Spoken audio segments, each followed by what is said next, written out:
और तो मैंने तो ये पहले नहीं सुनी थी ये बातें। खैर, मैं मेन इंपॉर्टेंट बात आपको ये कह रहा हूँ कि जैसे कुछ चीजें आप कह रहे हैं कि कुछ लोगों ने कंट्रोल किया इंफॉर्मेशन और लोगों तक नहीं पहुंच पाई, हम्म। आप जैसे क्लेम कर रहे हैं वैसे ही मैं क्लेम कर रहा हूँ हम्म।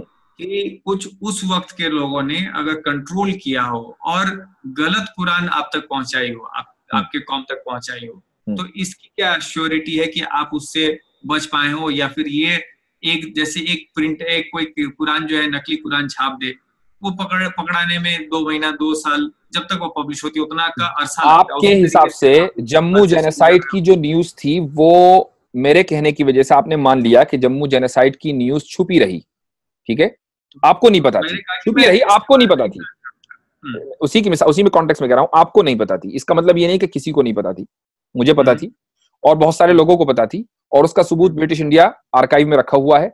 और अब उसके ताल्लुक से बाकायदा वीडियोस आ गई हैं और आर्टिकल्स लिखे जा रहे हैं। गुज़िश्ता 2-3 हफ्तों के अंदर अंदर ही ये बड़ी तेजी से सिलसिला शुरू हुआ है। कितने साल के बाद? 70-75 साल के अंदर अंदर जो है ये पूरा क्लियर हो गया कि हाँ भाई जम्मू जेनोसाइड हुआ था। हम्म, कुरान को नाजिल हुए 1400 साल से ज्यादा हो रहे हैं। अब अगर किसी ने छुपाया होगा तो कहीं और सबूत होगा ना उसको छुपाने का। हम्म, वो सबूत लाइए, हम मानते हैं, हम उसको देखेंगे कि वो सबूत कैसा है। आप एक तरफ दावा करते हैं कि कुरान हम्म, के अंदर फैब्रिकेशन हुआ है, और जब हम ये कहते हैं दलील लाइए तो आप ये कहते हैं कि नहीं पॉसिबिलिटी है। हम्म, पॉसिबिलिटी तो दलील नहीं होती ना। जब आप दावा हम्म, करेंगे तो दावे के साथ दलील होनी चाहिए। वो दलील कहां है कुरान के फैब्रिकेशन की? हम्म, तो ठीक है। देखिए, आप जब एक कोर्ट ऑफ लॉ में जाएंगे आप, तो दो हम्म, पार्टीज होंगी, डिफेंडेंट और प्लेंटिफ, मुद्दई और हम्म, मुद्दाले।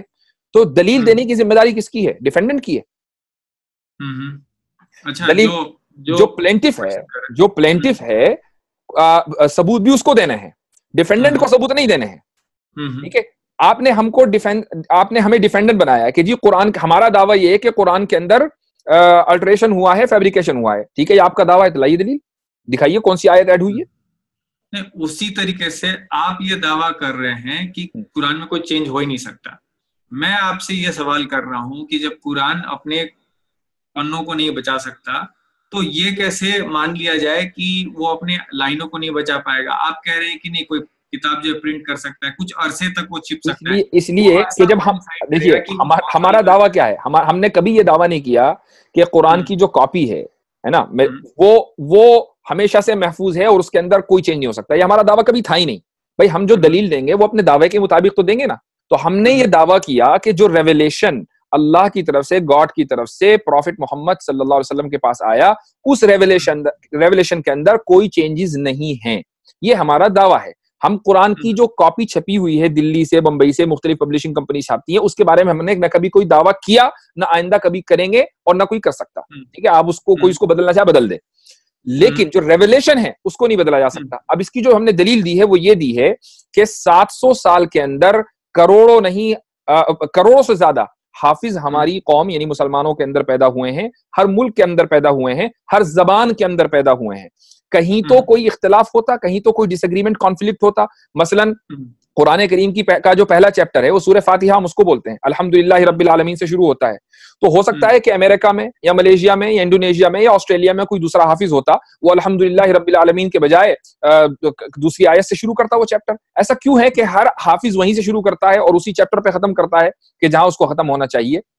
तो हम्म, ये इस बात की दलील है कि उस वही के अंदर, उस रेवलेशन के अंदर कोई चेंज नहीं हुआ है। हम्म। लेकिन अगर आप आज से बहुत पीछे जाएं और उस वक्त जब कम लोग रहे होंगे, अगर उसी वक्त जो है और लोगों का सर किसी ने कलम कर दिया हो और उनको जो है उनपे दबाव डाला हो कि नहीं, तुम्हें हम्म। यही आयत कहना है कि यही आयत है, हम्म। तो उस वक्त से अगर वो लोग उस वक्त से वो उसको अब ये बोलते चले आ पॉसिबिलिटी जाते है हैं ना, ये नजर आए। पॉसिबिलिटी है या आपका दावा है? मैं ये एक पॉसिबिलिटी बता रहा हूँ कि पॉसिबिलिटी, ऐसा एक पॉसिबिलिटी आप कुछ भी कर सकते हैं। आप ये भी पॉसिबल कर सकते हैं कि आप नहीं है, पॉसिबल है। तो अब आप ये साबित करते रहेंगे कि नहीं जी मैं तो उज्जवल ही हूं। अब अगर आप वाकई, मैंने आपसे दावा किया कि नहीं सर पॉसिबल ये कि आप उज्जवल ना हो, और आप इसको साबित करने लगे नहीं जी मैं तो उज्जवल ही हूं, मैं उज्जवल हूं, और आप इसी को साबित करने लग जाए, तो लोग आपको बेवकूफ कहेंगे। कभी एक आदमी ने वैसे ही चीज उड़ा दी और आप उसको साबित करने के चक्कर में लगे हुए हैं। तो अगर आप ये दावा कर रहे हैं तब तो मुझे उसकी दलील चाहिए, और अगर पॉसिबिलिटी है तो मैं हर पॉसिबिलिटी के पीछे नहीं जाऊंगा, क्योंकि आप इंसान का जहन है, कुछ भी एज्यूम कर सकता है। हम्म, ठीक है, तो लेकिन एज अ पॉसिबिलिटी अब एक पॉसिबिलिटी एग्जिस्ट करती है जिसकी दलील मैंने आपको दी कि ये पॉसिबिलिटी क्यों है।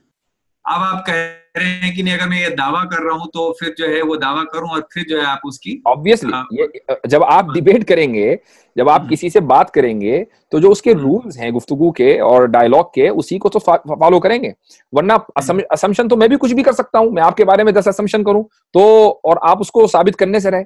तो ऐसे ही आप पॉसिबिलिटी बनाते रहिए कि ऐसा हो सकता है कि नहीं कुरान कुछ और उतरा हो और उसको मार दिया गया हो। भाई अगर कोई दलील है तो वो दीजिए। पॉसिबिलिटी पर दुनिया नहीं चला करती, पॉसिबिलिटी के ऊपर कोई आइडियोलॉजी नहीं चला करती, कोई फेथ नहीं कायम हुआ करता।